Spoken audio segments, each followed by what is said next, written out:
Where do you want to be in 10 years? Running your own company? Submitting your PhD thesis? Or competing in the Olympic Games?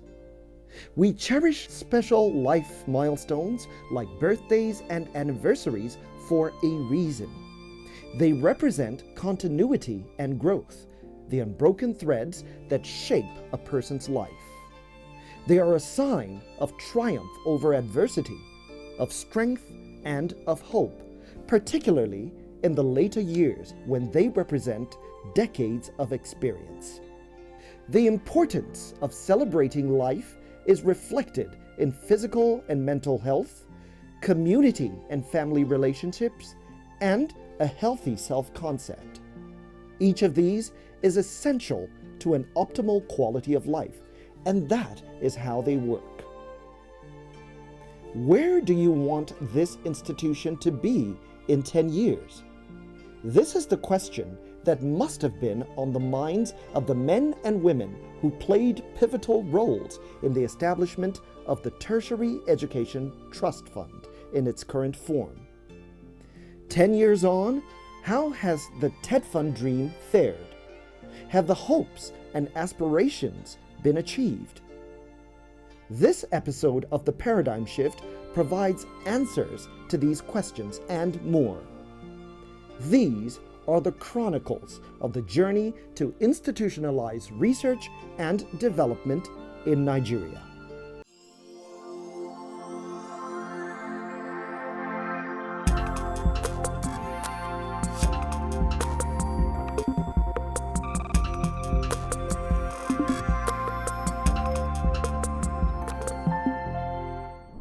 Hello, and welcome to this edition of TETFund, The Paradigm Shift. I am Stanley Bentu. Words like dilapidated, rot, dysfunction, as horrible as they sound, were constantly applied to describe universities, polytechnics, and colleges of education in Nigeria from the late 1980s and throughout the 90s. All hope seemed lost as the situation became ever more desperate by the day. Inadequate funding of tertiary institutions was identified as the major culprit. The government of the day seemed exasperated as it simply couldn't come up with funds to pay for the much-needed upgrades for our higher institutions of learning. But the intellectuals of the country, specifically the Academic Staff Union of Universities, got busy in their minds, and they came up with a simple yet ingeniously innovative solution to guarantee steady cash flow for the salvation, maintenance, and advancement of tertiary education. The Education Tax Fund was set up as an agency to intervene in the education sector by the Education Tax Act No. 7 of 1993, as amended by Act No. 40 of 1998. The Act was repealed and replaced with the Tertiary Education Trust Fund Act of 2011. Now, the 2011 Act refocused the fund towards the development and rehabilitation of infrastructure, as well as research and development in public universities, polytechnics, and colleges of education. And that was 10 years ago. It's important to look back and celebrate your wins and acknowledge your growth and extract the lessons and set the right goals for the upcoming years. But before we do that, let's look back at the fascinating story of TETFund. The 90s, a decade of triumphs and troubles all around the world. The final 10 years of the 20th century began with the dissolution of the Soviet Union, which effectively ended the Cold War and the Gulf War, where a coalition force led by the United States was sent to the Persian Gulf to evict the forces of Iraqi President Saddam Hussein from Kuwait after he invaded the neighboring country following his accusations that Kuwait was flooding the market with oil and driving down prices. The 90s also witnessed extreme advancements in technology and officially kicked off the information age with the World Wide Web, today known as the Internet. The first gene therapy trial, cloning, and the first designer babies. But as intellectualism was achieving life-changing success through the birth of the knowledge economy, education in Nigeria was witnessing a severe downturn from the glory days of the 70s and early 80s. Tertiary education was specifically severely hit. Physical facilities were inadequate because they were used beyond the original carrying capacities. Many lecturers, including professors, shared small offices. The building infrastructure was poorly ventilated, furnished, and equipped. Due to lack of facilities, universities improvised by conducting lectures in uncompleted buildings, open-air sports pavilions, old cafeteria, and convocation grounds. In some cases, workshops were conducted under corrugated sheds or trees. In every public institution, there was pressure on existing facilities due to unplanned expansion. There were also dilapidated lecture rooms and overcrowding everywhere. In the area of laboratories and workshops, Nigerian public universities had no cutting-edge equipment that could rank among top 1,000 in the world. Where some equipment existed, they had a ratio of 1 to 500 students. Kerosene stoves were used as Bunsen burners in many universities. There was misery everywhere. But following a series of strikes by the Academic Staff Union of Universities, who were frustrated by the situation, the administration of President Ibrahim Babangida took measures to arrest the rot. In December 1990, the federal government constituted the Gray-Longe Commission to review higher education in Nigeria. The Longe Commission recommended, amongst others, the funding of higher education through a marked tax to be borne by companies operating in Nigeria. An agreement was signed between the federal government and ASUU on the 3rd of September 1992 on funding of universities. In January 1993, the Education Tax Act No. 7 of 1993 was promulgated alongside other education-related decrees. The decree imposed a 2% tax on the assessable profits of all companies in Nigeria. This was a homegrown solution to address issues of funding to rehabilitate decaying infrastructure, restore the lost glory of education and confidence in the system, in addition to building the capacity of teachers and lecturers. The Education Tax Act No. 7 of 1993 mandated the fund to operate as an intervention fund to all levels of public education, federal, state, and local. This mandate was faithfully discharged between 1999 to May 2011. But there were lapses and challenges in operating the Education Trust Fund. The ETF was overburdened and overstretched and could only render palliative support to all levels of public educational institutions in Nigeria. There was also the problem of duplication of functions and mandates of other agencies set up after the ETF, such as Universal Basic Education (UBE) and Millennium Development Goals. The result was that the decay, rot, and dilapidation of facilities in tertiary education institutions continued to be irritating as funds are only thinly spread. Something needed to change. By 2011, the ETF Act was repealed and replaced by the Tertiary Education Trust Fund Act. This act refocused the organization into an intervention agency set up to provide supplementary support to all levels of public tertiary institutions, with the main objective of using funding alongside project management for the rehabilitation, restoration, and consolidation of tertiary education in Nigeria. The funds are disbursed for the general improvement of education in federal and state tertiary institutions, specifically for the provision or maintenance of essential physical infrastructure for teaching and learning, institutional material and equipment, research and publications, academic staff training and development, and any other need which, in the opinion of the Board of Trustees, is critical and essential for the improvement and maintenance of standards in the higher educational institutions. Thus, TETFund was born. Now, there's a maxim that I love from psychologist and computer scientist J.C.R. Licklider, and it goes like this. People overestimate what can be done in 1 year and underestimate what can be done in 10. Now, this statement might seem simple, but it deserves further consideration. Now, there are two things that are implied in the statement. You might aim too high this year. In that case, you might not be able to achieve your goals, which could lead to disappointment. On the other hand, you might aim too low for the decade, and that would be a waste of potential. The implication here is that decade-level planning is better than year-level planning. Decade-level planning helps you to avoid mistakes. Today, on the Paradigm Shift, we'll discover just how true this statement really is. In honor of TETFund's 10th anniversary, we present something special. TETFund, a decade in review. The day started bright and early at the conference hall of the Transcorp Hilton, Abuja, with broad smiling faces that captured the allure of the occasion. VIPs and other guests joined the management and staff of TETFund to mark the intervention agency's 10th anniversary. At the occasion, the Executive Secretary of TETFund, Professor Suleiman Elias Bogoro, reeled out the impressive track record of the fund over the last 10 years.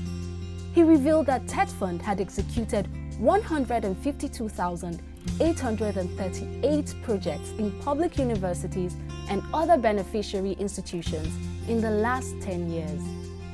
He said the projects included lecture theaters, classrooms, hostels, offices, road networks, laboratories, and fencing in some institutions in different parts of the country, adding that the fund had also sponsored about 30,000 lecturers for master's and PhD programs in both local and foreign institutions, in addition to many other interventions.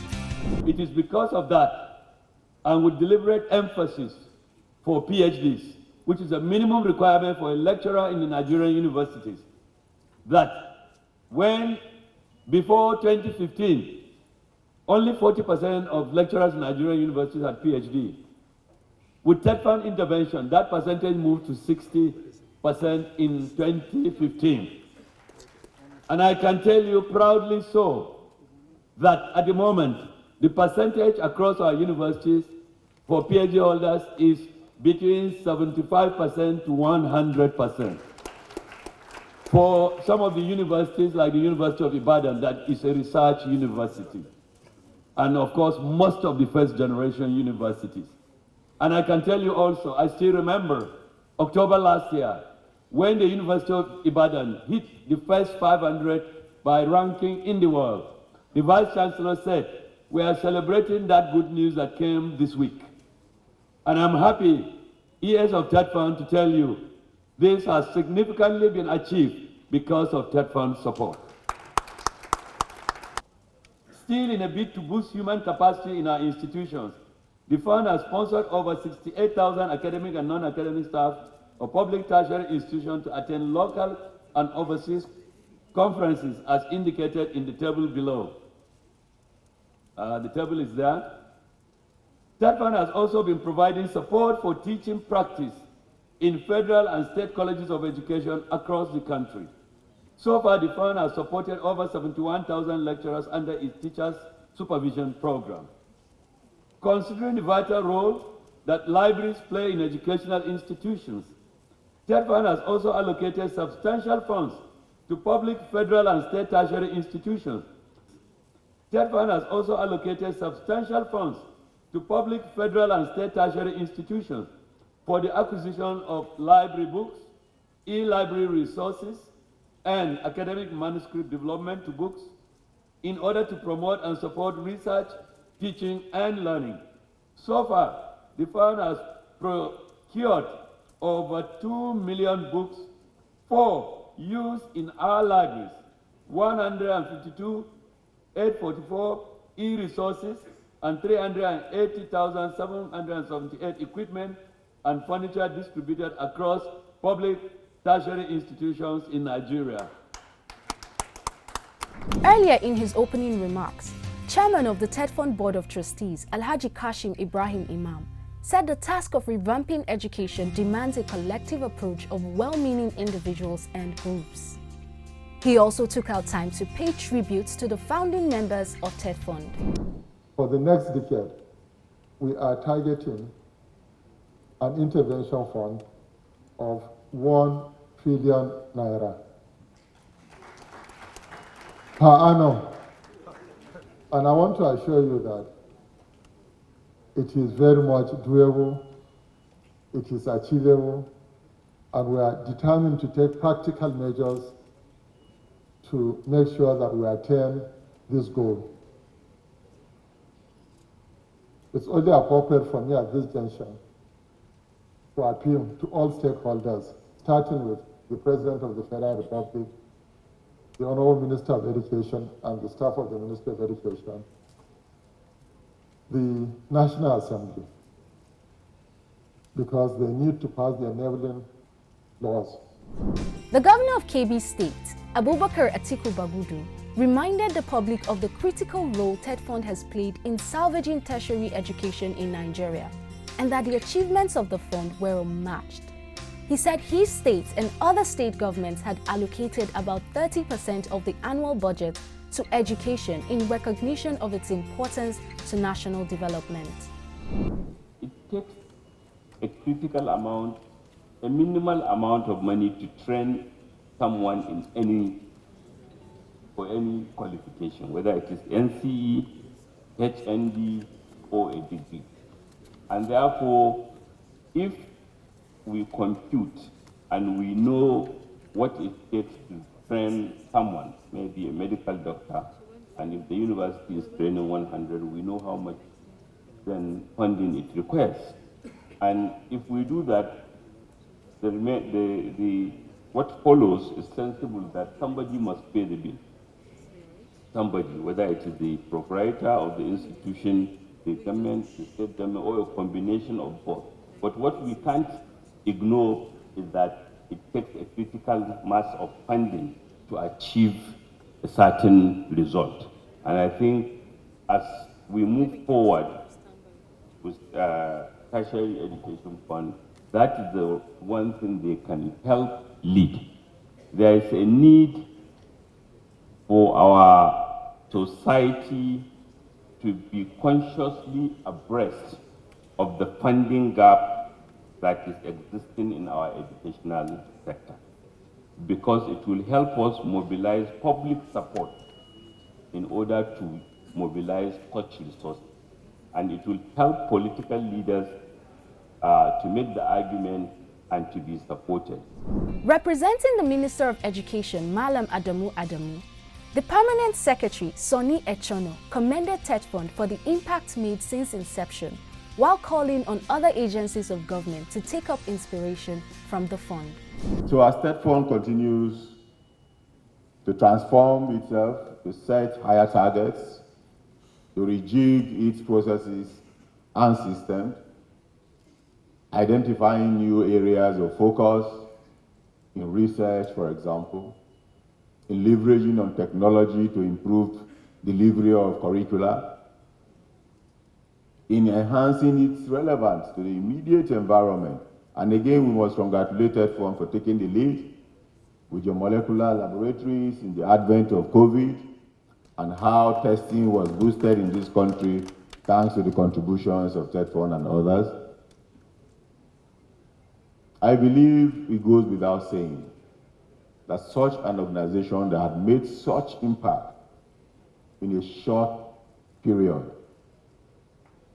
demands the type of respect, the type of recognition, the type of appreciation that the entire country has come to accord to TETFund. Clearly, your vision of being a top-rate intervention agency, even so early in life, for an institution, 10 years is very early, has already been accomplished.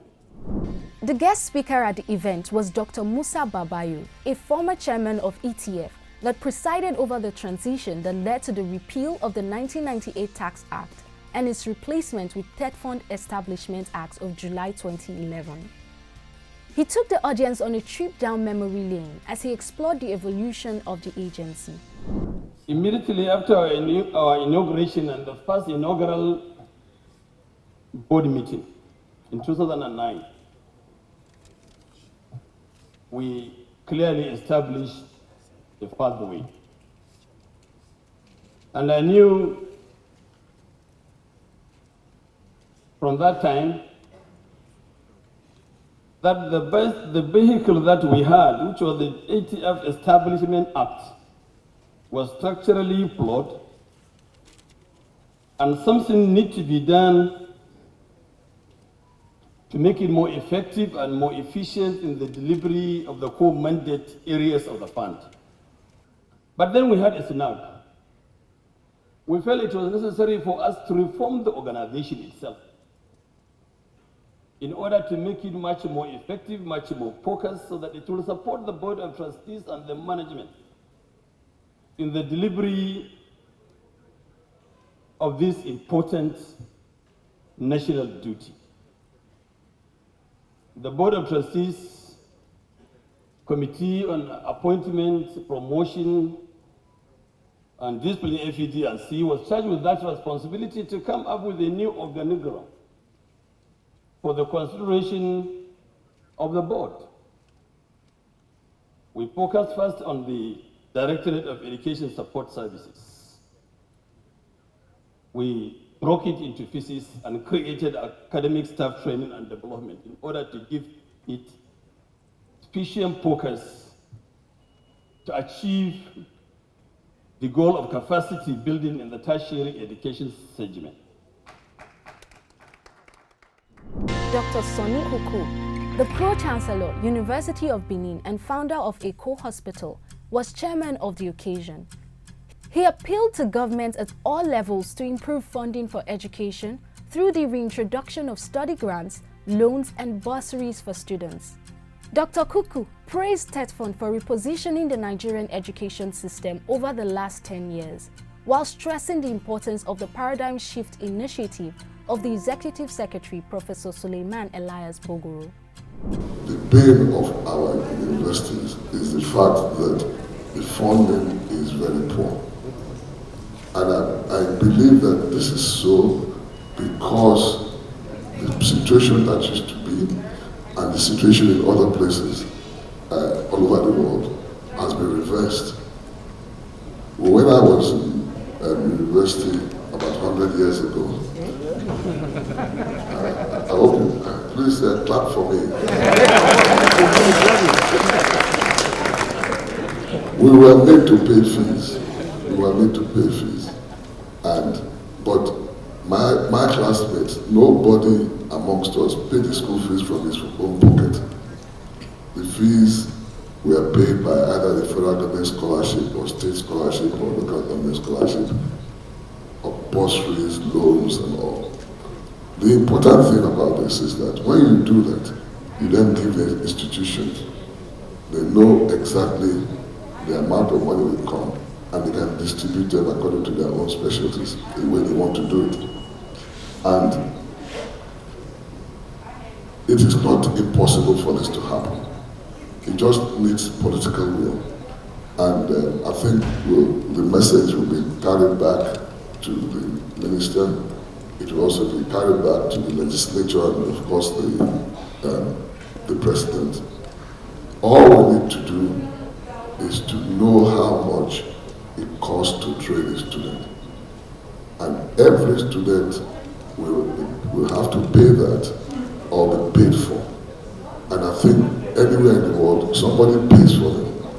So, apart from this intervention fund, I'm saying to all our tiers of government to start a scholarship fund and supplement it with a loan fund. That's the loan. If you cannot get a scholarship because of how good you are doing, you can get a loan, you can get a bursary. And something that we need to encourage universities to do is to have work study for our students so that they can work and go to school. That is what happens in most parts of the world. The 10th anniversary celebrations were rounded off with some highlights, which included the unveiling of the Impact Assessment Report and award presentation to deserving partners. To join in unveiling the Impact Assessment Report, which is being presented as part of the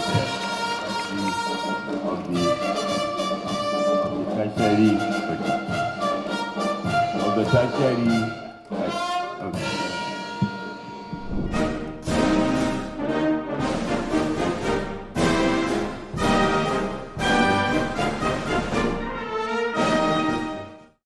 Here is wishing TETFund many more successful years of maximum positive impact on Nigeria's tertiary education.